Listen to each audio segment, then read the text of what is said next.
तो चलिए सीधे आज के विषय पर आते हैं, मल्लिकार्जुन ज्योतिर्लिंग की कहानी। ये सिर्फ एक आम कथा नहीं है, बल्कि एक दिव्य परिवार, एक महाकाव्य जैसी रेस और एक बेहद पवित्र स्थल के निर्माण का अद्भुत वृत्तांत है। आज की इस विस्तृत चर्चा में हम इसी कहानी की परतों को खोलेंगे।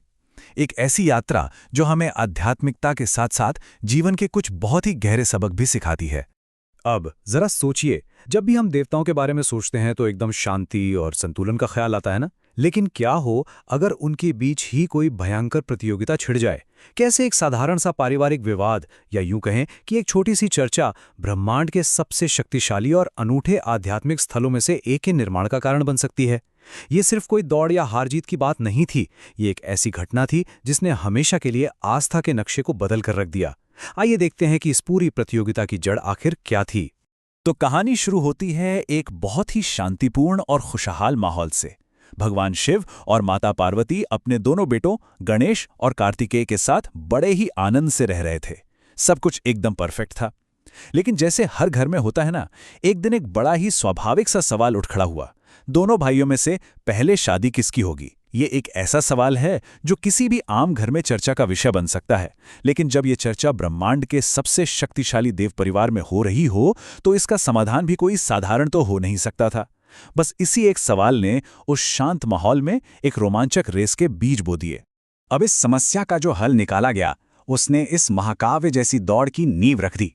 शिव और पार्वती जी ने एक नियम तय किया और घोषणा की, जो कोई भी सबसे पहले पूरी दुनिया का चक्कर लगाएगा, उसका विवाह पहले होगा। ये कोई छोटी मोटी शर्त नहीं थी, ये ब्रह्मांड की सबसे बड़ी और सबसे कठिन दौड़ होने वाली थी। इस एक वाक्य ने दोनों भाइयों के सामने एक बिल्कुल स्पष्ट लक्ष्य रख दिया। अब ये देखने बहुत दिलचस्प था कि इस विशाल चुनौती का सामना दोनों भाई किस तरह से करते हैं। और यहीं से हमें दोनों भाइयों का एकदम अलग नजरिया देखने को मिलता है। एक तरफ कार्तिकेय हैं, जो बिना एक सेकंड बर्बाद किए तुरंत अपने वाहन मोर पर सवार होते हैं और पूरी दुनिया का चक्कर लगाने के लिए उड़ जाते हैं। ये पूरी तरह से शारीरिक श्रम, शक्ति और गति का कमाल का प्रदर्शन था। वहीं दूसरी तरफ जरा गणेश जी को देखिए। वो तुरंत भागने के बजाय थोड़ा रुकते हैं, सोचते हैं और एक बहुत ही गहरी दार्शनिक अप्रोच अपनाते हैं। वो बस अपने माता पिता की ही परिक्रमा करने लगते हैं। ये चीज़ हमें सोचने पर मजबूर कर देती है कि किसी भी चुनौती को जीतने के लिए हमेशा फिजिकल स्ट्रेंथ ही नहीं, बल्कि मानसिक चतुराई की भी जरूरत होती है। अब आप सोचेंगे कि गणेश जी ने दुनिया का चक्कर लगाने के बजाय अपने माता पिता की परिक्रमा क्यों की? तो इसका जवाब उनके एक बेहद प्यारे और गहरे वाक्य में छिपा है, आप ही मेरी पूरी दुनिया है। गणेश जी ने दौड़ के इस नियम को एकदम अलग एंगल से देखा। उनके लिए इस भौतिक दुनिया को नापने से कहीं ज्यादा बड़ी बात उनके माता पिता थे। उन्होंने साबित कर दिया कि एक बच्चे के लिए उसके माता पिता ही पूरा संसार होते हैं। ये इतना चतुर और दिल को छू लेने वाला तर्क था जिसे कोई भी माता पिता नकार ही नहीं सकता था। नतीजा बिल्कुल वही हुआ जो आप सोच रहे हैं। यहां बुद्धिमत्ता की जीत हुई। भगवान शिव और माता पार्वती गणेश जी के इस उत्तर और उनकी गहरी सोच से इतने ज्यादा प्रभावित हुए कि उन्होंने गणेश जी को ही विजेता घोषित कर दिया। और इस तरह गणेश जी का विवाह पहले संपन्न हुआ। ये घटना हमें साफ दिखाती है कि कैसे चतुराई और विवेक अक्सर सिर्फ शारीरिक गति और बल पर भारी पड़ जाते हैं। लेकिन हर कहानी के दो पहलू होते हैं। जहां एक तरफ जश्न मनाया जा रहा था, वहीं दूसरी तरफ कुछ और ही हो रहा था। यहां से कहानी का टोन पूरी तरीके से बदल जाता है। जरा उस व्यक्ति की सिचुएशन के बारे में सोचिए, जिसने पूरी दुनिया का चक्कर लगाने के लिए अपना सब कुछ दांव पे लगा दिया हो। जब कार्तिकेय अपनी लंबी, कठिन और थका देने वाली यात्रा पूरी करके वापस लौटे, तो उन्हें क्या मिला? उन्हें पता चला कि वो हार चुके हैं और गणेश जी का विवाह हो चुका है। उनका दिल टूट गया था। उनकी निराशा और उनका गुस्सा पूरी तरह से स्वाभाविक था। उन्होंने नियमों का पालन किया, जी जान लगा दी, लेकिन फिर भी वो पीछे रह गए। कड़ी मेहनत के बाद भी जब रिजल्ट आपके पक्ष में ना आए तो कैसा लगता है, ये हम सब कभी ना कभी महसूस कर ही चुके हैं। उसी गहरे क्रोध और निराशा में कार्तिकेय ने एक बहुत बड़ा कदम उठाया। उन्होंने अपना घर छोड़ दिया।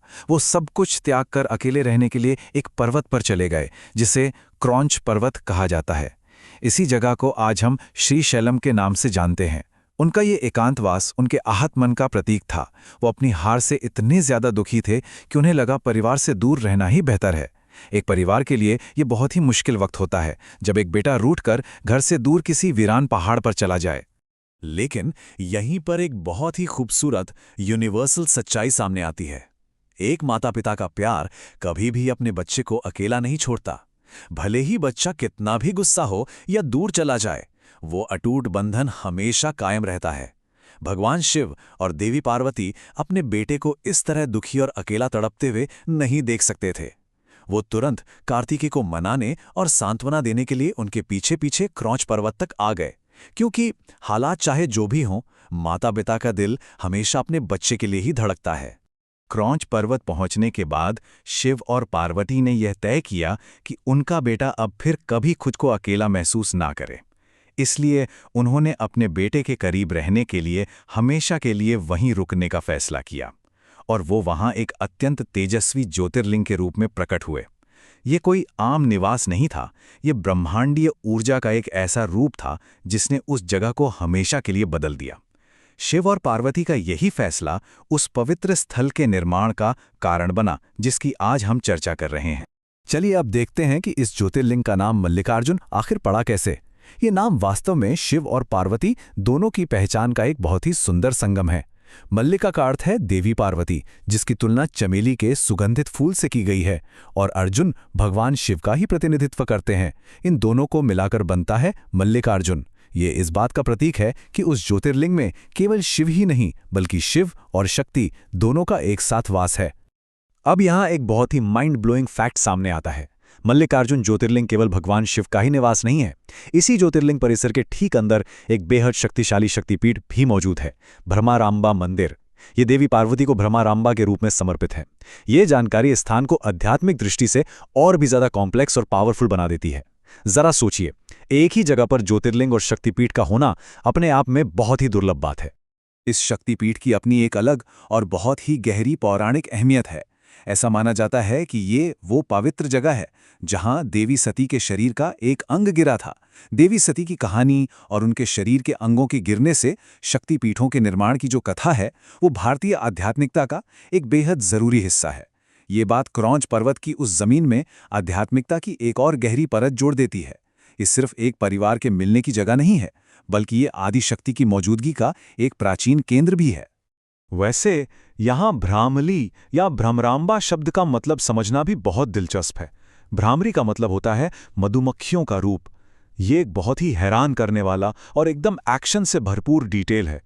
कथाओं के मुताबिक एक बार एक बहुत ही शक्तिशाली राक्षस का अंत करने के लिए देवी ने अनगिनत मधुमक्खियों के झुंड का रूप धारण किया था। ये देवी के उस उग्र और रक्षक स्वरूप को दिखाता है जो बुराई का अंत करने के लिए किसी भी सीमा तक जा सकता है। भ्रमरांबा मंदिर इसी शक्तिशाली रूप की पूजा का केंद्र है। आइए अब इस पूरी जगह की भव्यता और इसके दुर्लभ महत्व को एक साथ देखते हैं। पहली बात, ये पूरे भारत में फैले भगवान शिव के 12 पवित्र ज्योतिर्लिंगों में से एक है। दूसरी बात, ये 18 महाशक्तिपीठों में से भी है। और सबसे बड़ी बात, ये उन बेहद दुर्लभ चुनिंदा जगहों में से है जहां भगवान शिव और देवी शक्ति दोनों की एक ही परिसर में समान रूप से और संयुक्त रूप से पूजा की जाती है। ये आध्यात्मिक कॉम्बिनेशन इसे सच में अपने आप में एकदम अद्वितीय बनाता है। ये पूरी कथा बहुत ही शानदार तरीके से हमें दिखाती है कि ये महज प्राचीन देवताओं की कहानी नहीं है, बल्कि इसमें हमारे जीवन के लिए बहुत ही गहरे सबक छिपे हैं। गणेश जी की रणनीति हमें सिखाती है कि समझदारी और विचारशील बुद्धिमत्ता अक्सर अंधी रफ्तार से कहीं बड़ी होती है। समस्याओं को हल करने के लिए हमेशा बस दौड़ने की नहीं, बल्कि सही नजरिए की जरूरत होती है। और दूसरी तरफ माता पिता का कार्तिकेय के पीछे जाना ये साबित करता है कि पेरेंट्स का निस्वार्थ प्रेम कभी अपने बच्चों का साथ नहीं छोड़ता। ये एकदम टाइमलेस लेसन्स हैं जो आज भी हम सब पर लागू होते हैं। तो आज के इस सफर के अंत में हम एक बहुत ही जरूरी सवाल के साथ विदा लेते हैं। आज के इस तेज रफ्तार दुनिया में जब हमारे सामने जीवन की बड़ी और जटिल चुनौतियां आती हैं, तो क्या हमें बस तेजी से दौड़ने पर ही फोकस करना चाहिए, या फिर क्या हमें गणेश जी की तरह एक पल रुककर विचारशील बुद्धिमत्ता का इस्तेमाल करना चाहिए? ये कहानी हमें याद दिलाती है कि सच्ची जीत अक्सर हमारे नजरिए में छिपी होती है, हमारे स्पीड में नहीं। इस कमाल की कथा और ज्ञान की यात्रा में हमारे साथ जुड़ने के लिए आपका बहुत बहुत धन्यवाद।